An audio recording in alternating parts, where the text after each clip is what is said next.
All right, so I'll get us started. My name is Meg Newman. You've received some emails from me probably. And I am counsel for the American Bar Association tax section. I wear many hats. Sometimes I'm surprised at the hats that I wear, but in this context, I work on the tax section's pro bono efforts, and it's by far my favorite part of the job. Prior to coming to work here, I worked for an LITC, and prior to that, I worked for a law firm. So I get both sides of the pro bono card here.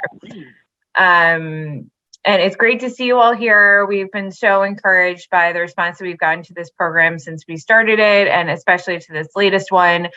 We're going to introduce, I'm going to have today's speakers introduce themselves in just a minute.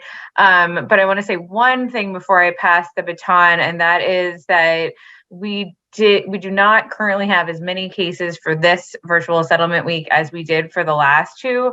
So if by some chance you don't get matched, and we will talk more about that later, please come back and join us for the next one, which will be in late October, the last week in October. I feel pretty confident we'll have enough cases to match everyone that time, and we'll give priority to anyone who signed up for this virtual settlement week and didn't end up with a case. We will make sure that you get one in the fall if you sign up for that one. But we're trying to match as many people as we can with the cases that we have for this session. And we'll talk more about how that all works during the course of this orientation. I'm going to have the other presenters introduce themselves, but we don't unfortunately have time to go around the room, the proverbial Zoom room, for the 40 or 50 or 60 people that we expect today. But I always love icebreakers. So if you want to introduce yourself, say where you're from, in the chat, and share what your favorite type of vacation is. It's the summer, so always a good time for that. Mountains, beach, city, other.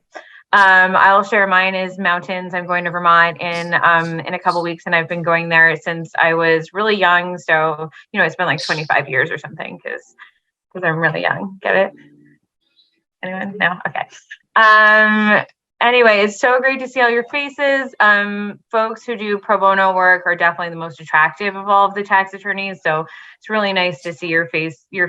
That's scientifically a fact. So it's nice to see all your faces here today. I will pass it over to Susan to introduce herself, and then we can go around to the other speakers. Hi, I'm Susan Morgenstern. I'm with the Center for Taxpayer Rights. It's great to be here.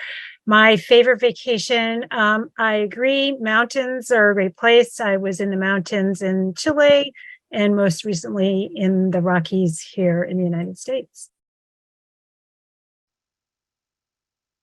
Okay, let's do, I should have gone straight to Michelle, my partner in crime here, or the opposite of crime. She is the one who makes all of the magic happen, and many of you have probably corresponded with her, so I'll let her go next. Hi everyone, my name is Michelle.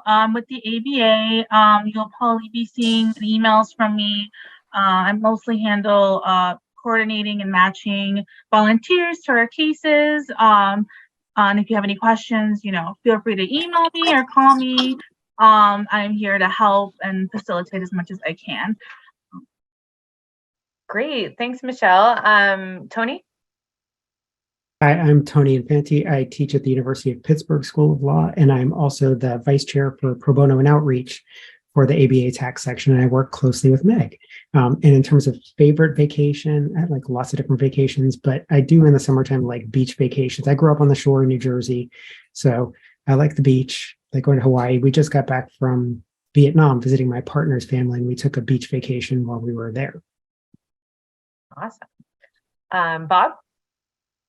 Hi, I'm Bob Probesco. I'm the director of the Law and Tax Clinic at Texas A&M University School of Law. Vacations, basically wherever my wife picks. That's so accurate. That's great. I love that. And last but not least, we have a special guest joining us today from the Internal Revenue Service, who has been just crucial to this project as being as successful as it has thus far. And I just want to really extend our gratitude to Spencer, and I will let you introduce yourself. And can you hear me okay? My cell phone is the only thing that let me pass the firewall. I know. To join. Iris and Zoom don't always go together, but no, you sound No. great and you look great because Okay. you know, No. sort of what you give in here. All right. Hi, everybody. My name is Spencer Hitt. I'm a managing counsel with the IRS Office Council. I'm based in Louisville. I'm also one of the managing members of the National Settlement Day Cadre. So we've been coordinating these events with Meg and Michelle and everybody else since last October. Do they let Oh, you and take vacations? I just got back from vacation. I'm a lake person, so we have to. My wife's family lives up in central Minnesota on a lake, so we have to do that.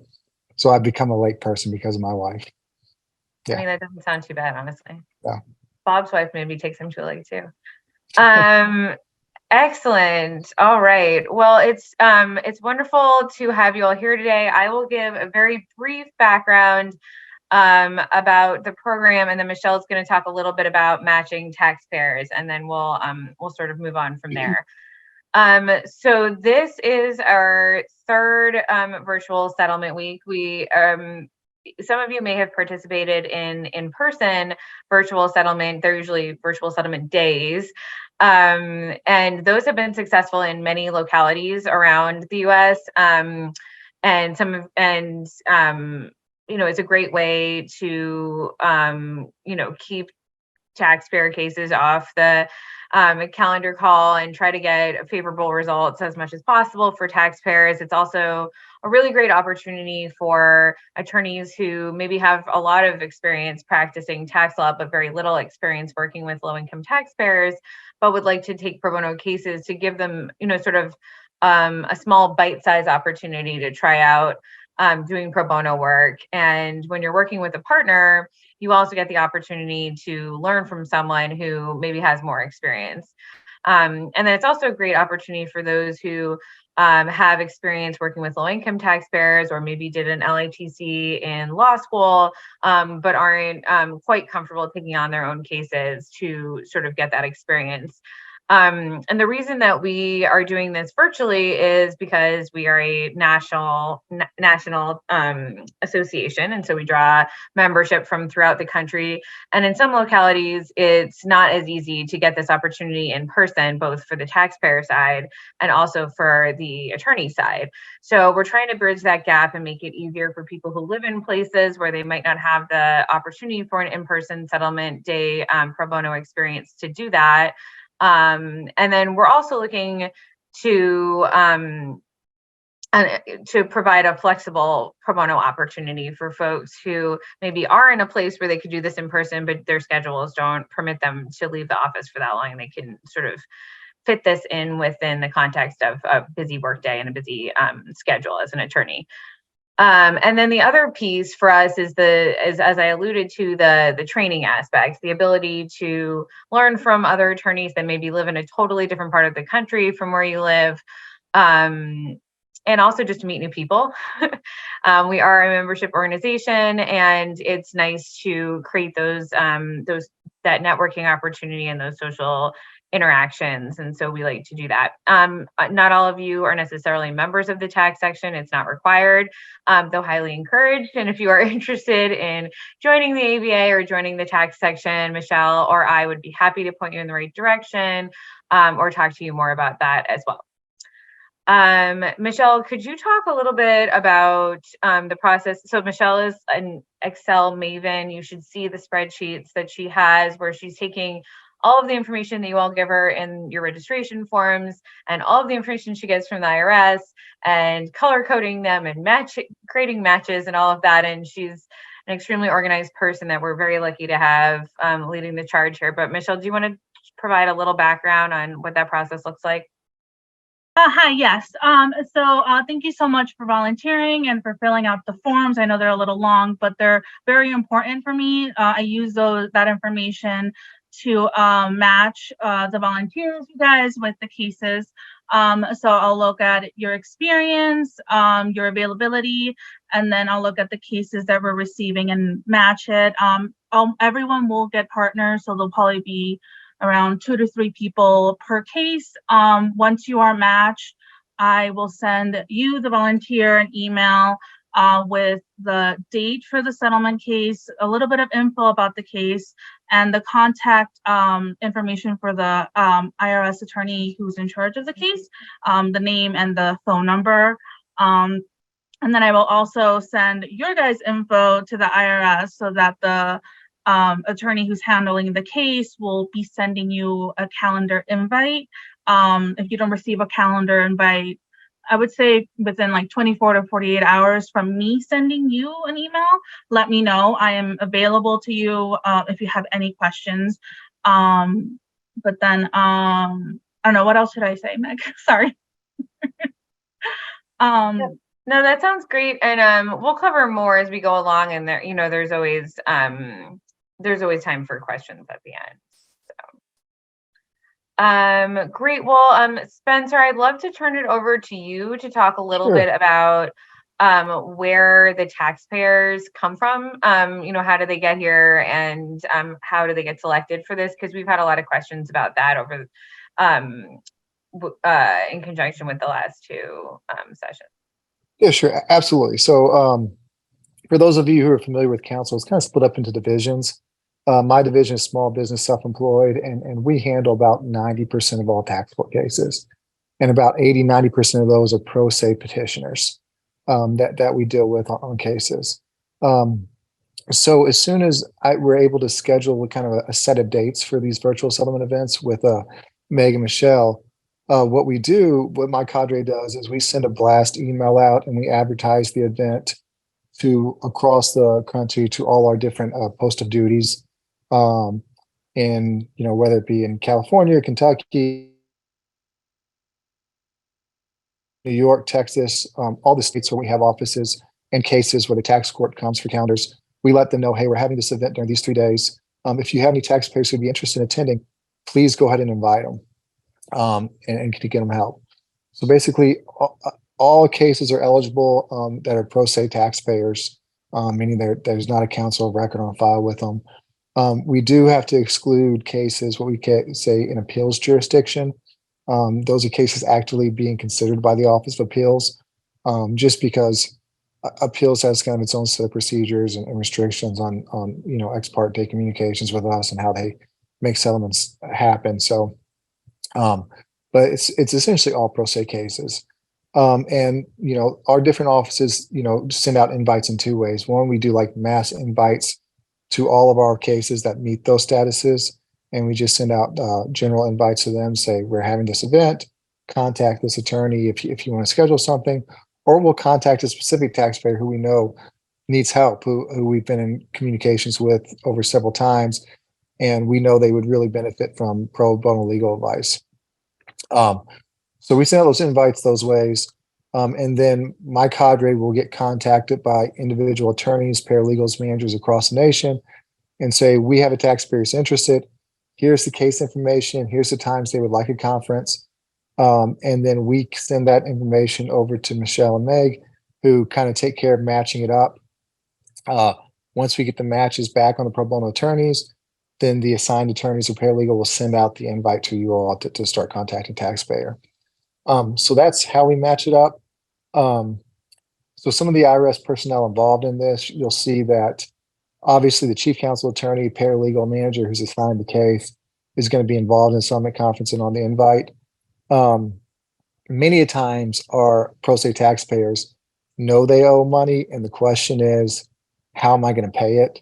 Which isn't really an issue before the tax court in most efficiency cases. But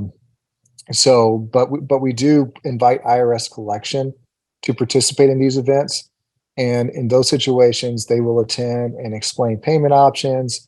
Maybe they can set taxpayers up in an installment agreement or currently not collectible hardship status if they meet financial requirements during the meeting. And kind of just help give taxpayers that peace of mind, pretty much make these a one-stop shop for taxpayers to get kind of all their issues resolved at once. So we have IRS counsel, we have IRS collection, and we also utilize a tax computation specialist who can provide us with same-day computations during these settlement conferences.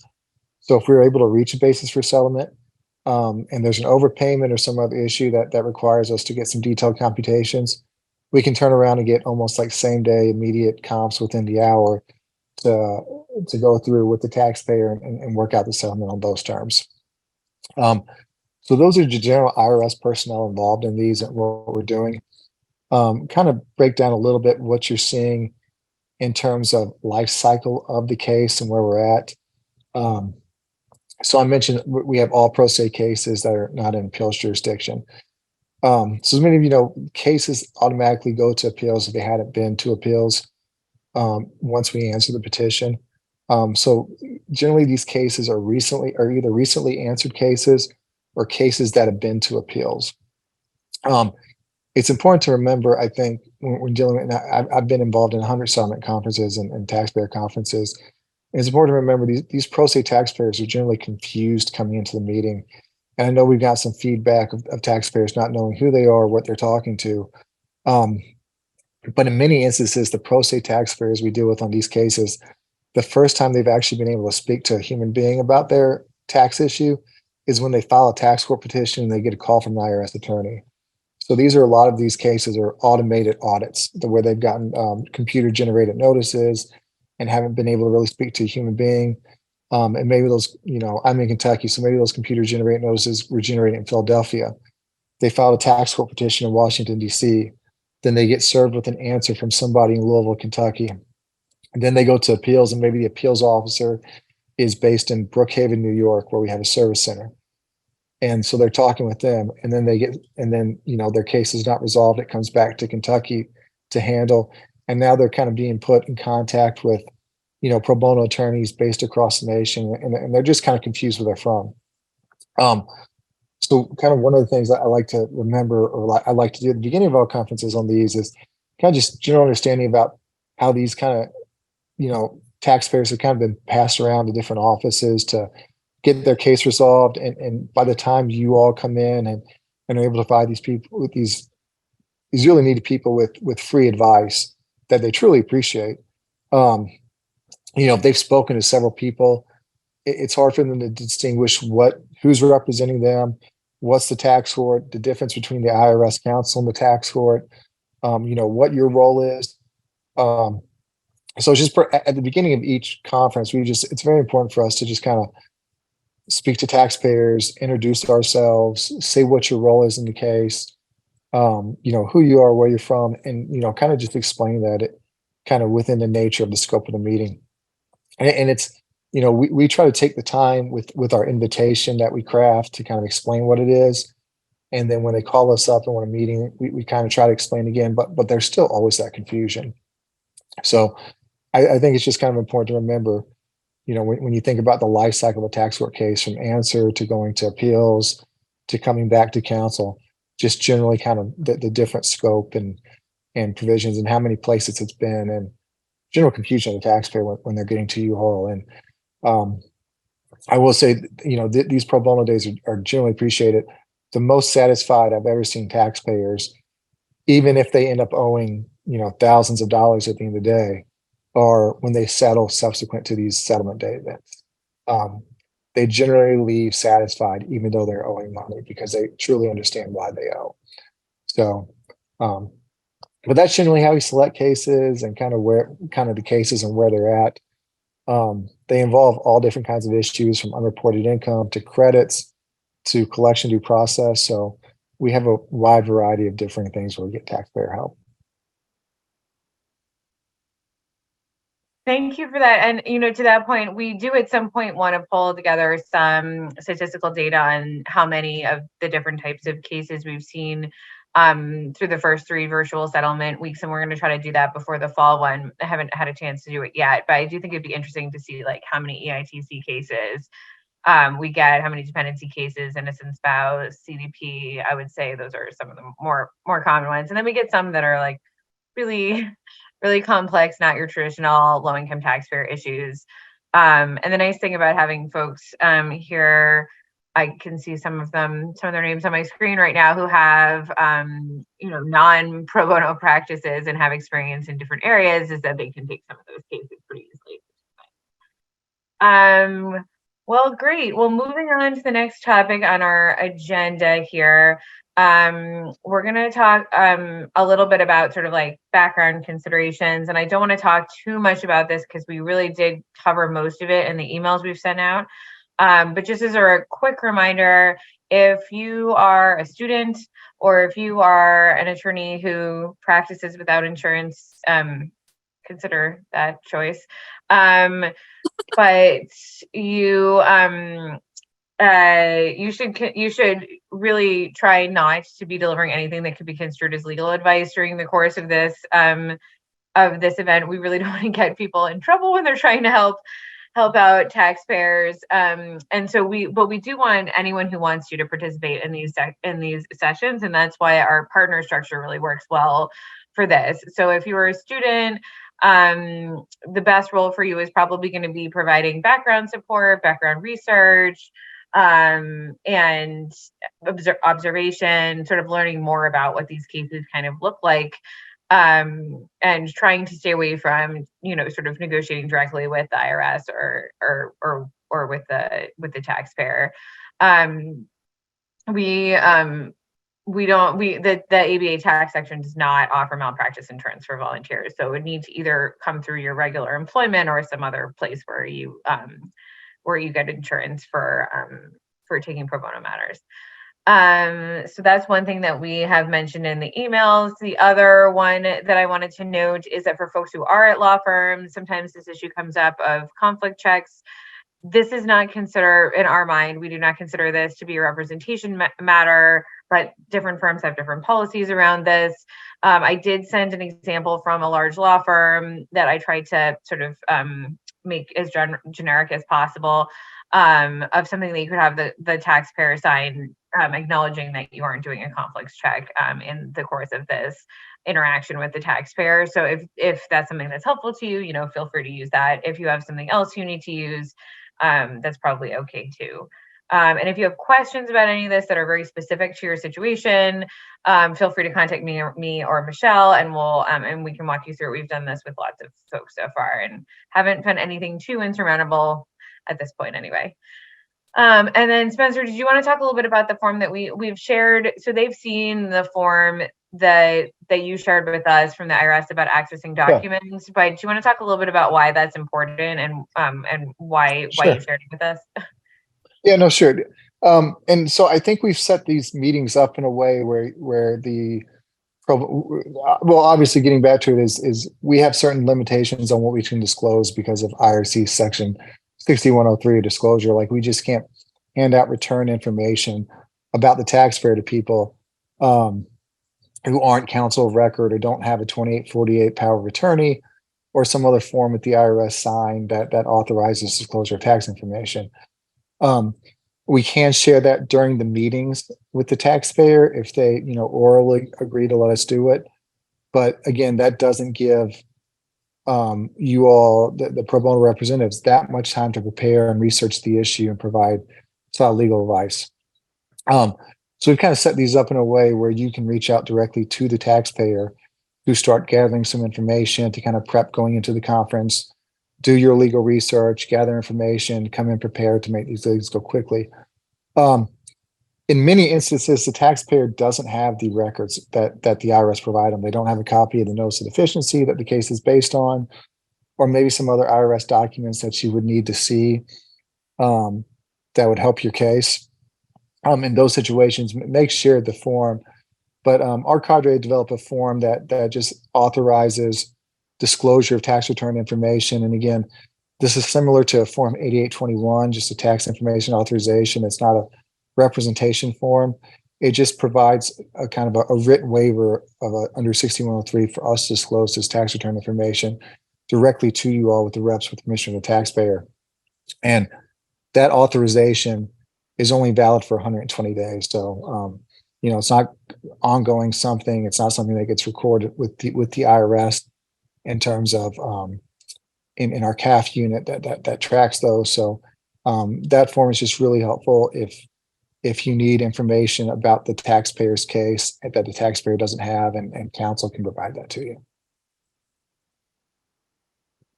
Great, thank you. It looks like we have a question. Marty, did you want to ask your question?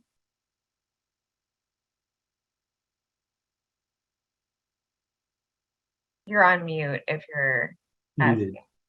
asking. Oh, no, still can't hear. Can other folks hear Marty? Okay, but we can't hear you. Now I have my thing off. These are cases that normally go through post-docketed appeals. So this is pretty long in the process. It's maybe a year or two after the process. And have most of these clients gone through appeals and really not gotten anywhere with appeals? That's unfortunate. The other thing is, will the commitments made by collections in these meetings be binding? In other words, they're not going to be part of any decision document, but let's say there's a decision of a $50,000 tax and collection says we're going to put them in $100 a month installment agreement. Is that going to be binding, and what's binding collections at that point, or is it just going to be good faith by everybody? Well, if collection agrees to do it, council will put it in. I don't know what you mean by buying, because we can't really lock it in as part of the settlement on decision document unless Right, it's I a know collection that. unless it's a collection due process case. I've never had an issue where a collection has agreed to something as part of a settlement day and not follow through with it. Okay, So, got it. but if the issue came up, we would certainly deal with it. I mean, certainly, depending on the type of installment agreement, obviously some partial payments are reviewable after a certain amount of time. Right, that I Not understand. yeah. So the 2-year rule, I get that. So the other thing is, is our role just advice? Is it for negotiation? Is it representation during this 120 days that we're going to be authorized? What is our role? Or is it, for those who, have malpractice insurance and all of that stuff, let's say? Well, I'll kick that to Meg, but I think it differs based on what you all can do. Obviously, we've instructed our IRS counsel attorneys going into these meetings that the goal is to settle during the meeting, and that continued representation is not guaranteed.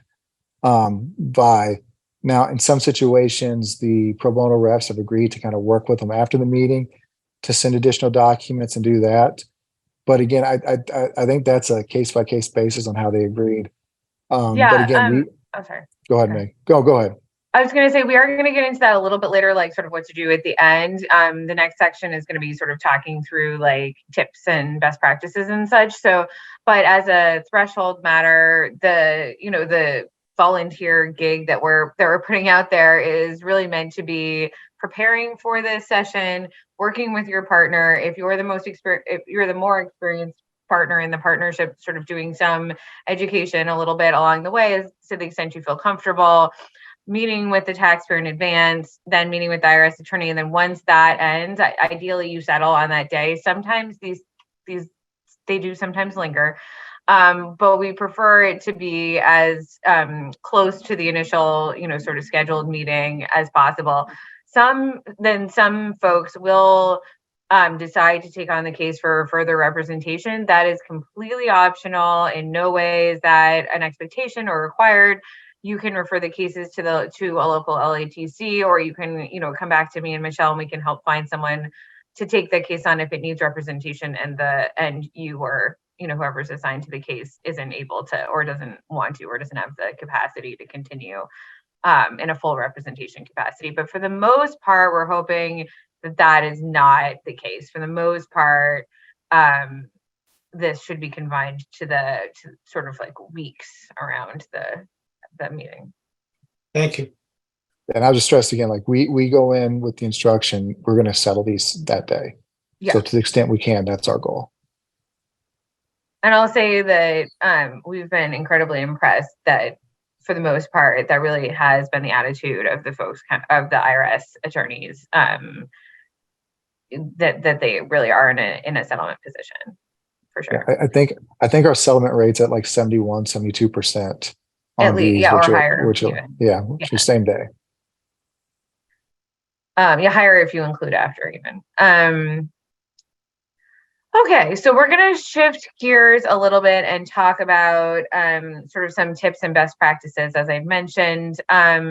Susan, we're going to start off with you, and Susan's going to talk a little bit about what to do if you start digging into your case and you're not entirely sure, neither partner in the partnership is entirely sure how to that they fully understand the issues presented in the case.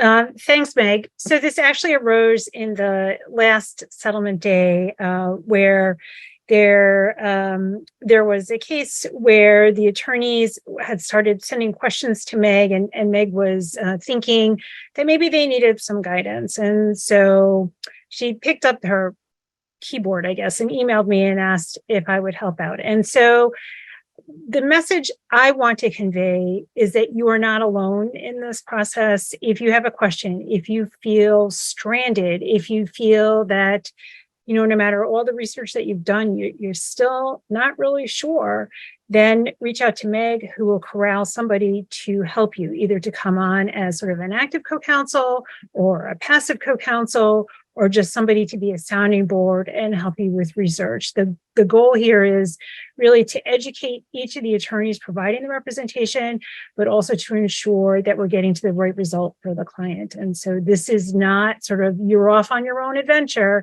This is more, we're all in this together. And it's really a partnership with you and the 1,000 other people who are members of the ABA tax section. Yeah, and that's really true. Someone who shall remain nameless just chatted and said, I'm glad the answer is call Susan, not call me. But I will say that there are so many people that are here with us today, or that are in my keyboard Rolodex, that we can easily call on for support. And as Tony says, we have a deep bench here. So there's plenty of folks you can call on. I'll put my email address in the chat. You're welcome to reach out to me. It really is false, is it? There you go. Yeah.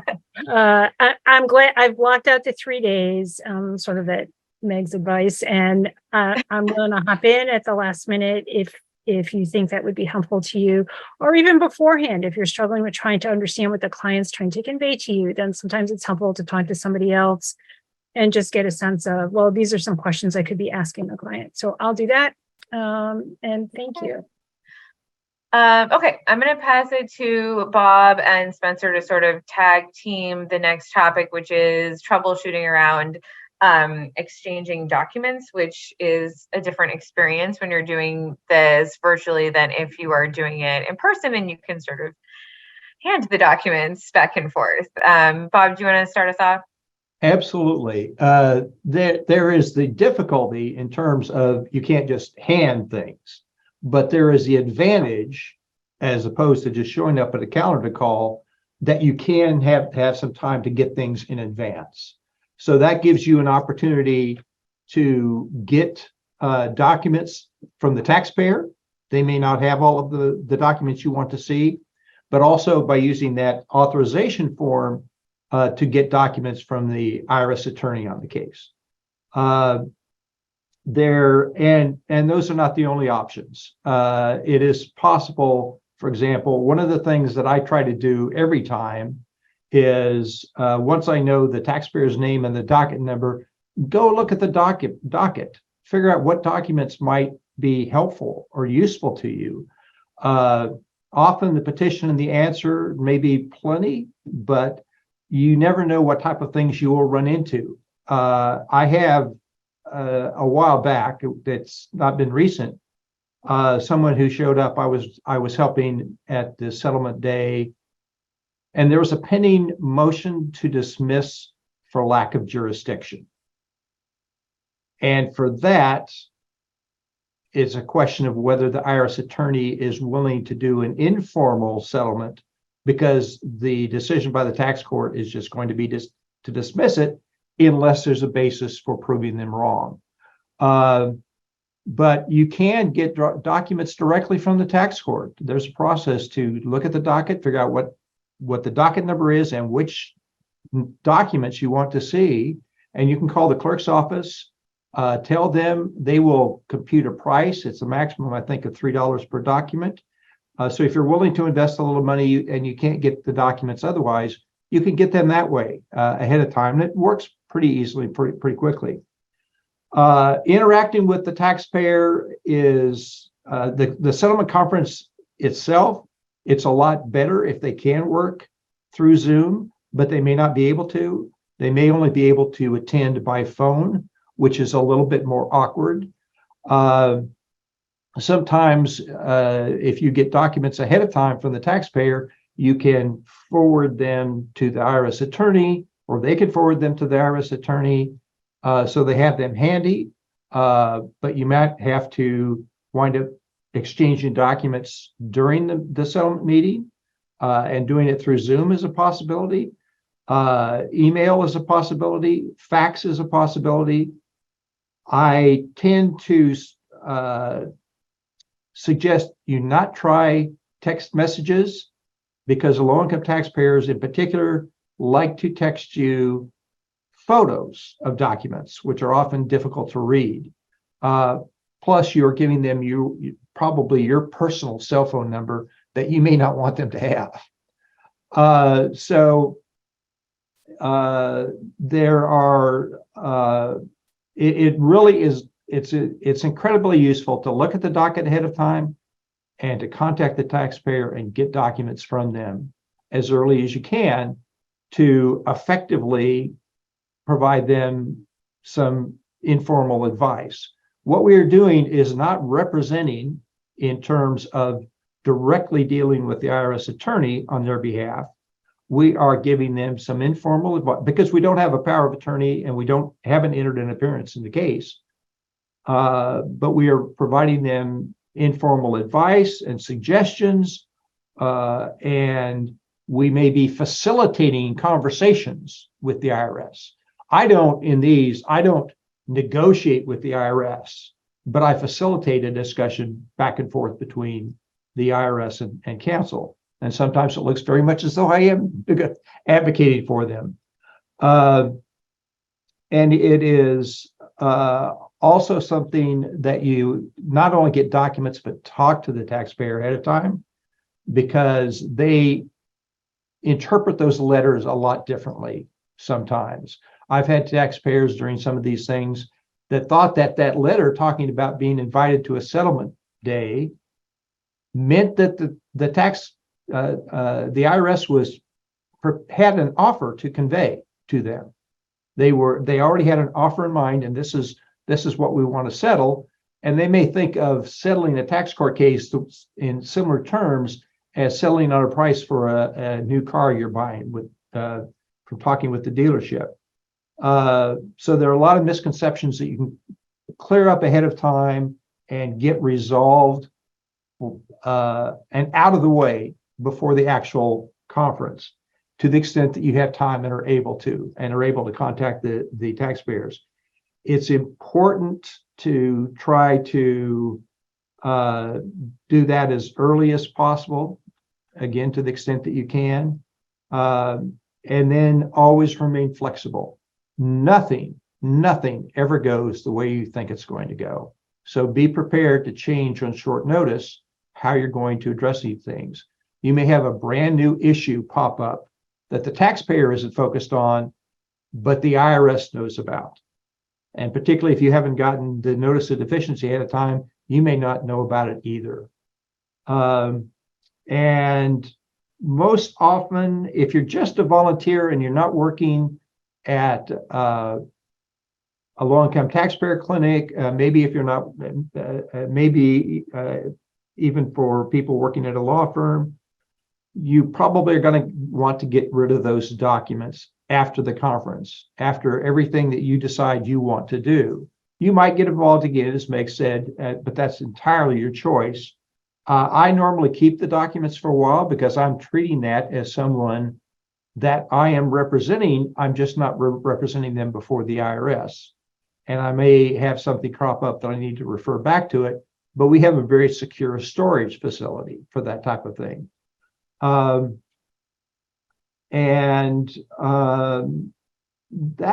That's primarily about all that I could think of to say, so I'm going to turn it back over to Spencer.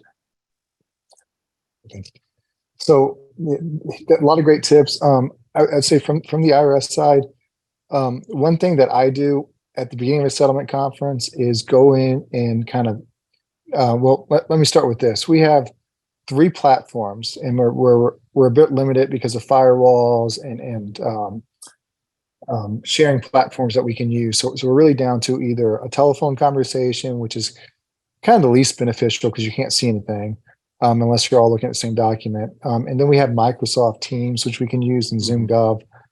ZoomGov is by far the most effective way to hold a conference, in my opinion. And it's Zoom, not ZoomGov. We can't use Zoom, which is why I'm on my cell phone today. But ZoomGov is good because you can share documents more efficiently. You can put them in the chat to pass them back and forth instead of email.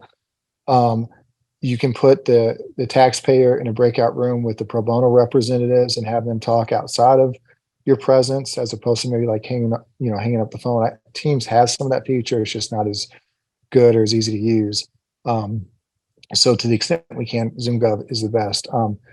Now at the beginning of a conference, what I like to do on Zoom is just kind of pull up the statement notice and petition, and walk through the issues in the case as the IRS sees them, to make sure that everybody's on the same page. Because Bob mentioned it, sometimes you're coming in and the taxpayer doesn't understand one of the issues they're looking at that you've been trying to explain to them, or the IRS counsel has been trying to explain for a while, and it's just not picking up. So, I like to put on a little bit of a presentation, say, here's all the issues the way we see them. Here's the records we have. Here's the information we need. Maybe ask some questions and propose a settlement, and at any time put the taxpayer in a breakout room with you all to provide some guidance on, what is the best route to take, or, whatever you feel comfortable doing. As Bob said, again, I've been with IRS counsel since I graduated from law school, so I've only represented the IRS on that front. So, within your limit, within your abilities to do, but going into the meeting, certainly if IRS counsel is not doing it, I would certainly ask to say, kind of like at the beginning, what does IRS see as the issues in this case and what they need to resolve it and where they're at, if you haven't been able to do that leading up to the conference. And then that would be the most effective way to make sure that all the issues are covered and can be addressed, and that a settlement can be reached the same day.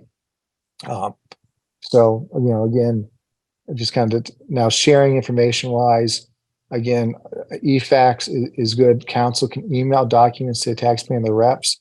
We do have to get the taxpayer to sign a form allowing us to email, which we try to do going into the conference if we know we're going to have to email documents back and forth. But again, Zoom, we can just share documents right there with permission of taxpayer. So that's, or Teams even. So those are the 2 most effective methods.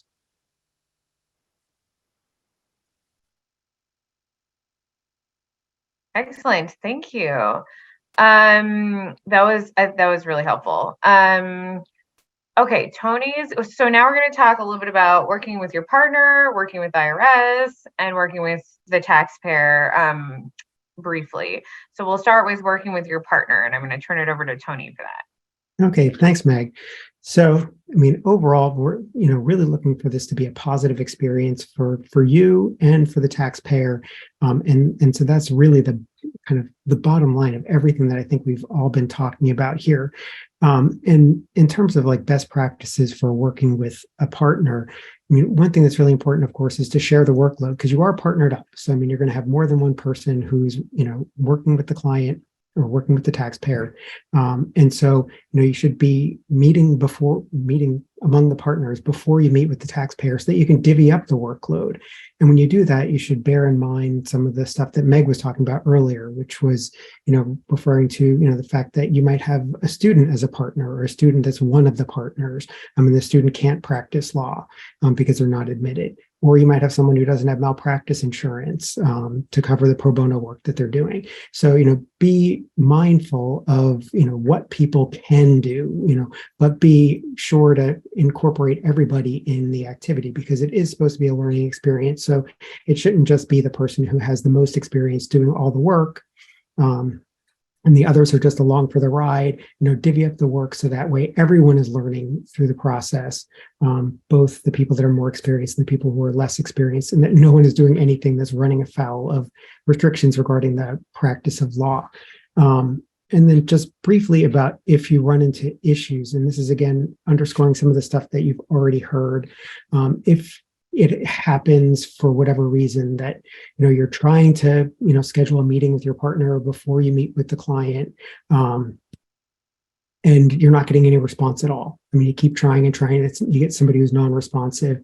Please, don't just throw up your hands. Please reach out to Meg, reach out to Michelle, because we can try to contact the person, and if all else fails, find you someone else to partner with for the settlement conference. So that's one reason to reach out to them. Another is and this is going back to what Susan was talking about before, if you're working on the issues, the two of you are talking to each other, the three of you are talking to each other, and you're not feeling really comfortable about your handle of the law or, what you should be doing or the issues. Again, reach out to Meg, reach out to Michelle, or reach out to Susan, who offered her email address in the chat for help, because that's what we're here for. As Meg said before, I said to her, we were on a call earlier this morning. I said, we have a deep bench of people who have a lot of experience with this type of work, and you shouldn't be afraid to take advantage of that. I mean, you're not here alone. A lot of this is not just about helping taxpayers, but it's helping to, mentor pro bono attorneys, to get people who haven't been as involved in working with low-income taxpayers to get the experience and to feel comfortable doing that, so you can do it more on your own, and then pay it forward and be the experienced attorney who's helping someone else along later on. So with that, I'll turn it over, I guess. Do you want to just turn it over to Spencer and Susan next to talk about interacting with the IRS personnel? Okay.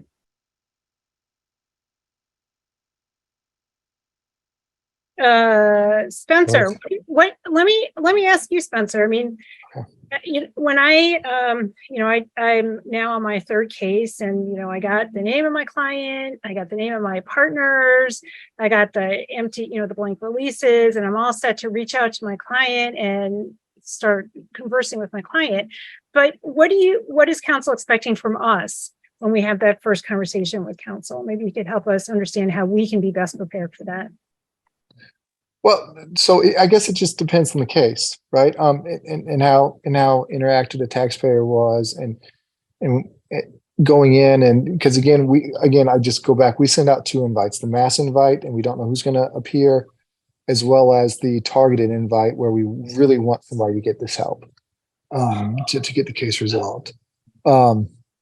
So we are going in prepared to explain what the issues are in the case, to the extent we can, with the goal of getting it resolved, with the goal of getting the information from the taxpayer, whether it's documents, whether it's just kind of an oral explanation, or what other, or anything else that they may have, where they can explain to us why, why the IRS determinations are wrong or should be adjusted in this way. So that's what we're looking for in the conference, is to say, here are the issues we see them. Give me this information. I'm going to ask you some questions. Give me the documents if you have them. But that's what we're looking in now, and that's what we're going to try to facilitate. Again, I've had conferences where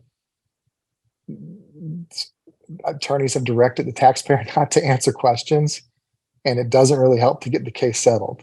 Or being a little bit obstructive, and I haven't seen it in any of the settlement conferences, but it's happened where they're kind of trying to protect the taxpayer from, maybe admitting something too much in terms of litigation.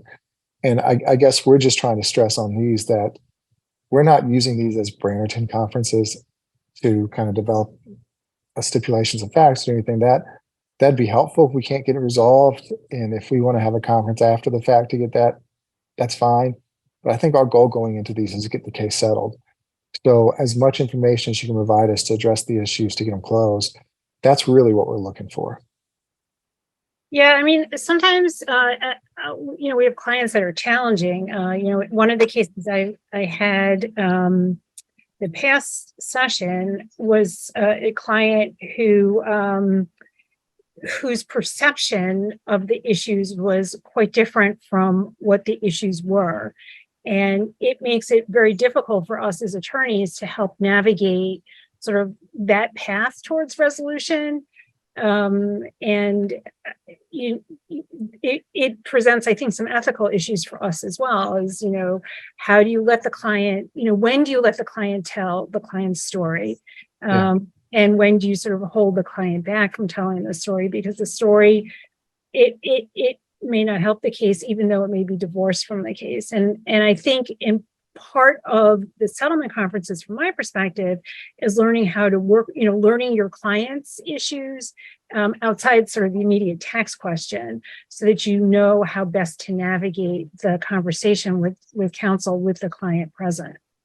And to me, that was a big challenge last time, and it's hampered, when you're on Zoom, or the client, as Bob was pointing out, may not even have access to Zoom. And so sort of the body language that you might have available if you were in person is all of a sudden absent. And so all of your senses are heightened, because you have to figure out how to respect your client and the position that the client is in, while also understanding you have to represent your client zealously. Yeah. So, and I totally get that. It's a fine line to walk, and it's difficult because we deal with taxpayers a lot who just want to be heard in their story, even if their story has no relevance to tax work issues before them. And just by on this end of the street, that's why we're not across the street. Wait, Spencer, we're not hearing you. I think we're losing Spencer. oh, Yeah, can we you cut hear out me now? for a sec. We can now. Can you just repeat what you just said? Yeah, so I was just saying, like, a lot of times taxpayers want to tell their story, and once they do that, they feel heard. They're ready to sign up for a settlement because they've been heard, even if they get nothing out of it. But simultaneously, I get that as attorneys, you don't want them to tell an adverse party, their life story in a son or anything like that. So, if the attorney can answer questions on their behalf, that's fine to kind of expedite things. I guess what we're looking for is the answers to the issues in our case. We're looking for the documents or the anticipated testimony that's going to get us to a basis reached on a settlement. However we can get that, and however the taxpayer feels satisfied giving that to us, that's really what we want. And sometimes it's, taxpayers are very frustrated. And so I have found that it's helpful to allow them to voice their frustration as we then try and guide the conversation towards resolving the case. I totally like, nobody's going to come off on a meeting with me and say they've had an enjoyable experience with the IRS coming to the tax court. I totally get it. And, if they got to vent that frustration to a face, I think that's what we're here for. And then we move past it and get to the issues and try to get the case resolved. Yeah. No one's going to hurt my feelings by venting about that. But I think as attorneys, particularly newer attorneys, we want to get to the result and get to it expeditiously. And I think it's important to remember there's a bigger picture going on here. Yeah. And sometimes you have to give your client that leeway. There's certainly a lot of emotion with the taxpayer coming into this stress, just frustration and everything else. And, they want to express that to somebody.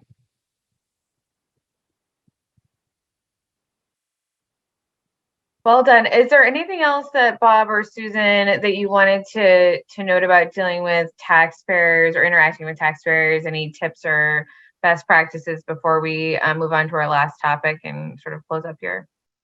I think there's a question, and I'm going to put Will on the spot. Sorry, Will. No worries. It wasn't my personal experience last settlement week, but I did work with a partner, and she was on 2 different cases. And her experience on the other case was that she kind of pulled an IRS attorney that seemed a little less interested in coming to, I guess, what you would call a reasonable settlement, and kind of, I guess, sort of presented the opinion that, well, I can't go back to my bosses with that kind of a number or those kinds of statements. Do you have any suggestions or anything to deal with situations like that if we were to encounter them? Yeah, so I guess not all IRS counsel and different PODs are going to have the same kind of operations, thought process, and everything else. So I guess the key is to work with the attorney that's there, because they're the ones who making the decisions. If one attorney will accept oral testimony, and another attorney needs to see a document, because give them the document. I can't.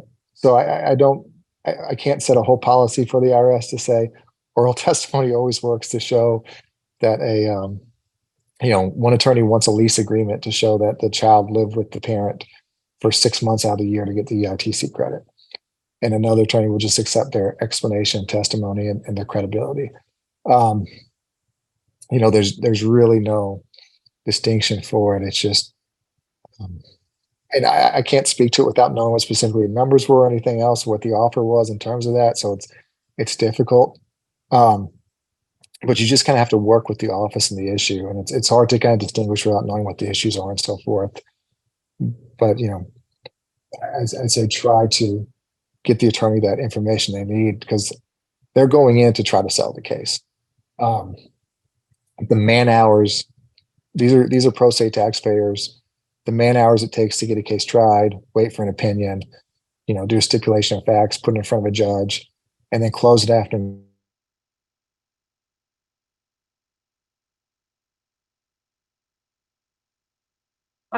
Looks like Spencer might be frozen.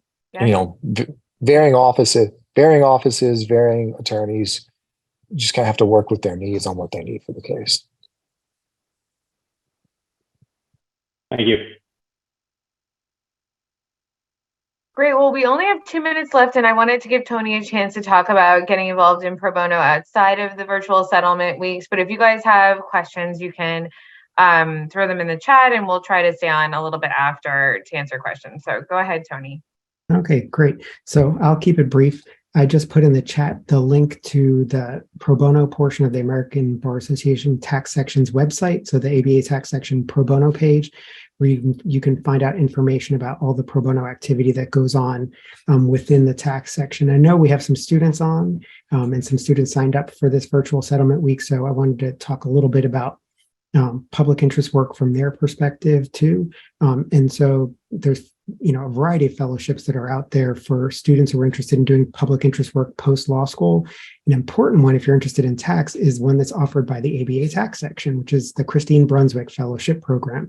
It's a great fellowship.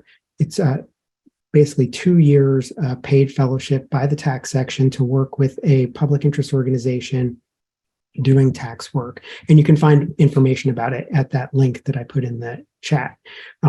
Also, if you're a student, think about opportunities that you can engage in while you're in law school, not just through the tax section, although tax section membership and ABA membership is free for law students, so you should take advantage of that.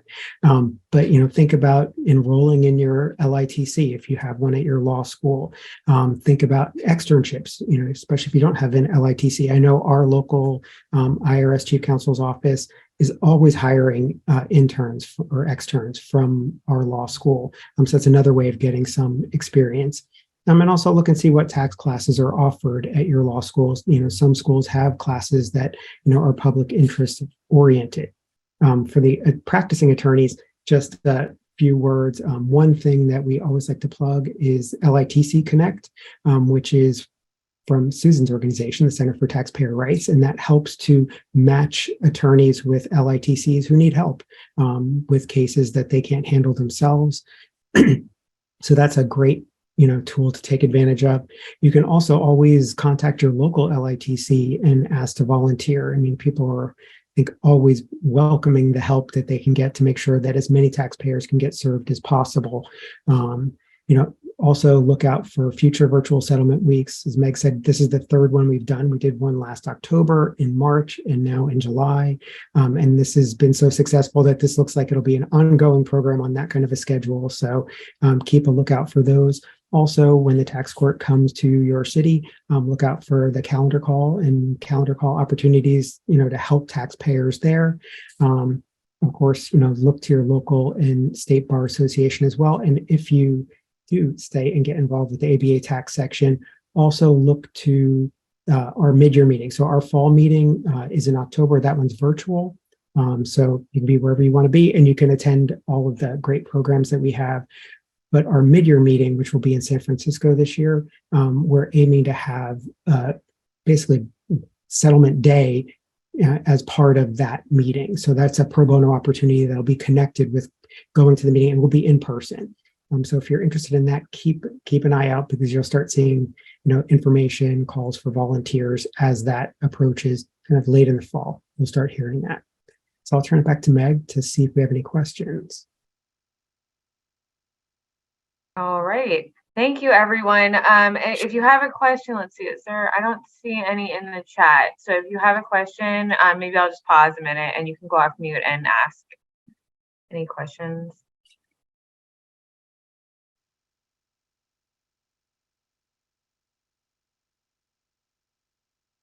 I'm not good with silence, so hopefully that's enough time. Excellent. Well, thanks to everyone for being here. And again, we are doing our best to match as many of you as possible, but please, please, please don't give up on us and come back in the fall if you don't get a match this time. And we will do matches all the way up through the settlement week. If late ones come in, we'll continue to match people. So if it turns out that you're not available at the time you originally said you were available because it's too close, because it comes too last minute, then that's fine. Just let us know and we'll find someone else. But Spencer can send them over to us, as long as he continues to get the cases coming in. So, and you know where to find us if you have questions. So take care.